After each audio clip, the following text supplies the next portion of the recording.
My brothers and sisters, did Peter stink like fish? Well, maybe not.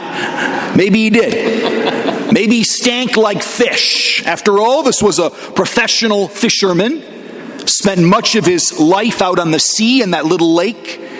And I would imagine the smell of his work stuck to him. After all, there wasn't lava soap back then, there wasn't showers you could go back home with. And so my suspicion is indeed, St. Peter spent much of his life smelling like fish. But not only the fish of his daily bread, that is, his workplace, he also stank of the fish of his daily life.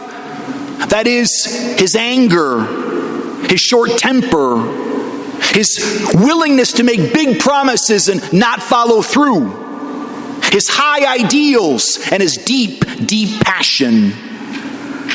St. Peter, who would betray the Lord with curse words, not unlike, in my opinion, those curse words that Jesus probably heard when he called him from the sea.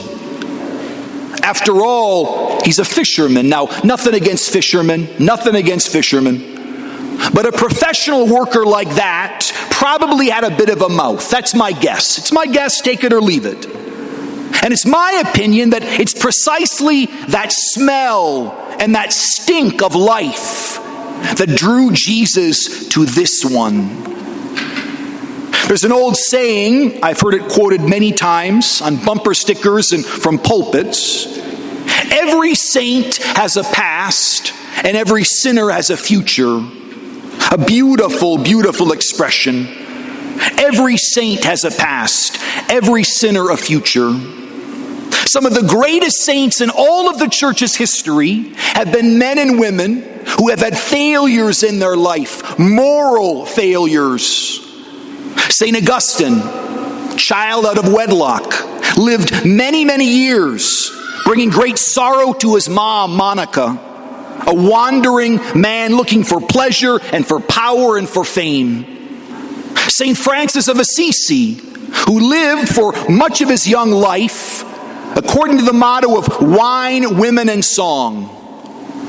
There's, of course, Mary Magdalene, whom tradition holds earned her keep through a life on the streets.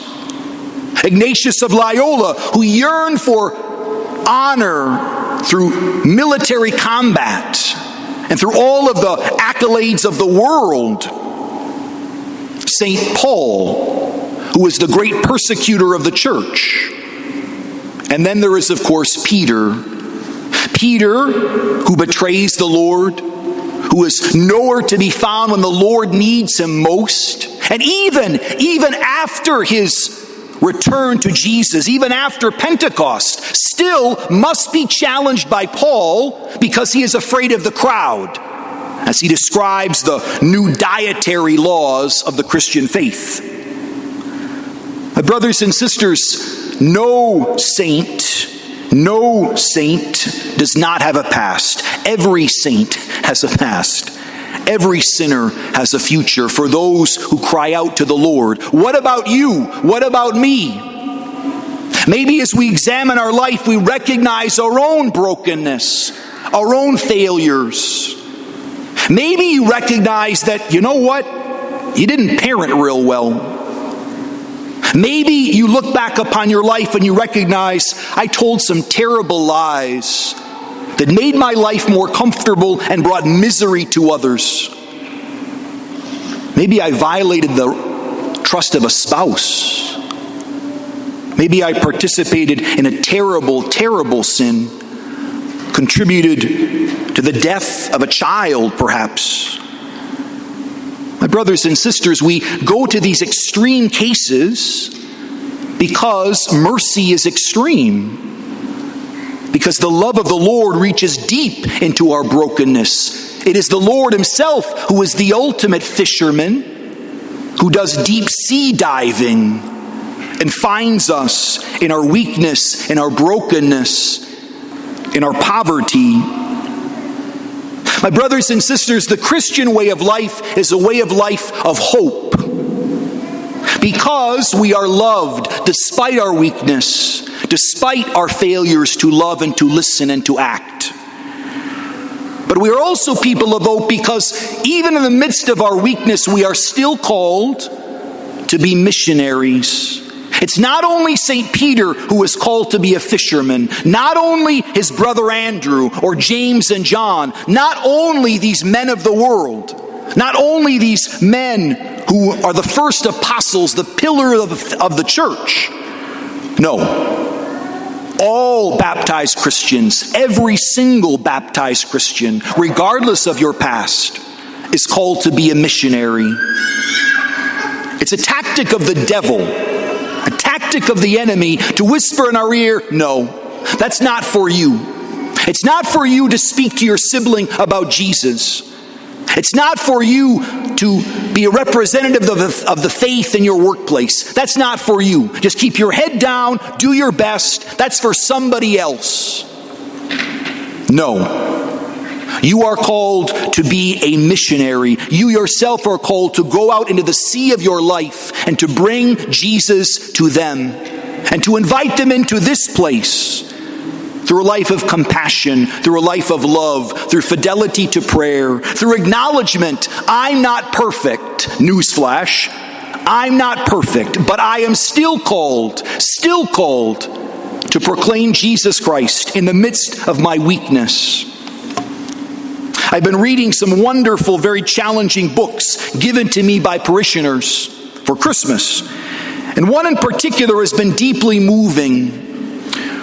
The kind of priest that the church needs. Very inspiring and very challenging as I stack my life up against the thoughts of this layman about what a priest is called to be. And there are moments of deep anxiety as I read that book, because that's not me.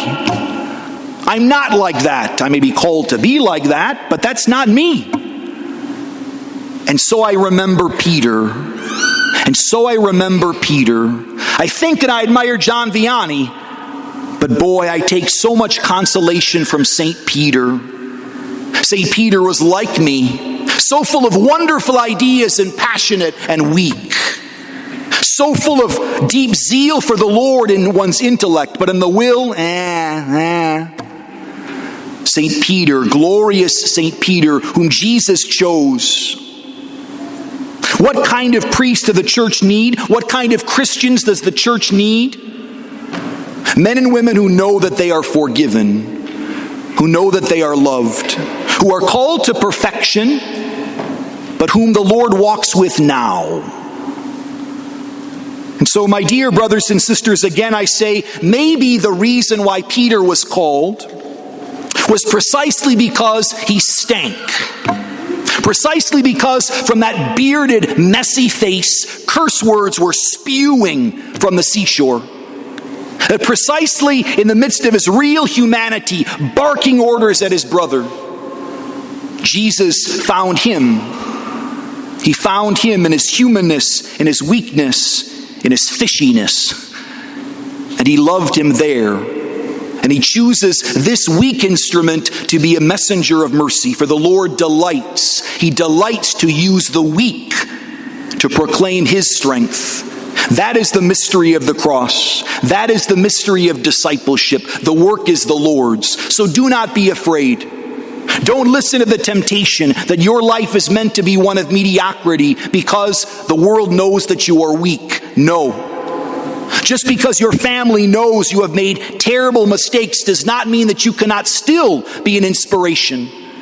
Just because the world knows that you have failed in serious ways,